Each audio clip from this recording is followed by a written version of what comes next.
14ನೇ ವಯಸ್ಸಿನಲ್ಲೇ ತನ್ನ ಕಣ್ಣೆದುರೇ ತನ್ನ ಮಗುವನ್ನು ಕಳೆದುಕೊಂಡಳು. ಆ ಒಂದು ನೋವು ಭಾರತದ ಇತಿಹಾಸವನ್ನೇ ಬದಲಿಸಿತು. 9ನೇ ವಯಸ್ಸಿನಲ್ಲೇ ಮದುವೆ. ಹೆಣ್ಣು ಮಕ್ಕಳು ಓದಬಾರದು ಎನ್ನುವ ಸಮಾಜ. ಆದರೆ ಅವಳು ಸಮಾಜದ ಮಾತನ್ನು ಕೇಳಲಿಲ್ಲ. ತನ್ನ ಕನಸಿನ ಧ್ವನಿಯನ್ನ ಕೇಳಿದಳು. ಸಾವಿರಾರು ಕಿಲೋಮೀಟರ್ ಸಮುದ್ರ ದಾಟಿದಳು.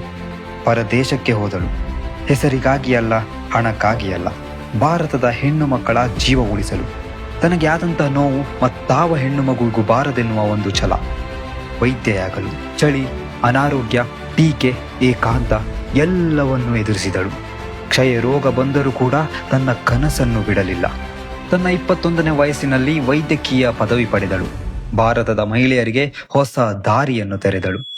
ಆದರೆ ವಿಧಿ, ಸಾವಿರಾರು ಜೀವ ಉಳಿಸುವ ಮುನ್ನವೇ 22ನೇ ಹುಟ್ಟು ಹಬ್ಬಕ್ಕೂ ಮುಂಚೆಯೇ ಅವಳ ಜೀವನ ಮುಗಿಯಿತು. ಆದರೆ ಅವಳ ಕನಸು ಇನ್ನೂ ಜೀವಂತವಾಗಿದೆ. ಆ ಧೈರ್ಯದ ಹೆಸರು ಡಾಕ್ಟರ್ ಆನಂದಿಬಾಯಿ ಗೋಪಾಲರಾವ್ ಜೋಶಿ. ಭಾರತದ ಹೆಣ್ಣು ಮಕ್ಕಳಿಗೆ ಕನಸು ಕಾಣುವ ಧೈರ್ಯ ಕೊಟ್ಟ ಮಹಾನ್ ಮಹಿಳೆ. ಈಕೆ ನಮ್ಮ ದೇಶದ ಮೊದಲ ಮಹಿಳಾ ವೈದ್ಯೆ ಆಗಿದ್ದಾಳೆ. ಹಾಗಾದರೆ ಮೊದಲ ಪುರುಷ ವೈದ್ಯ ಯಾರು?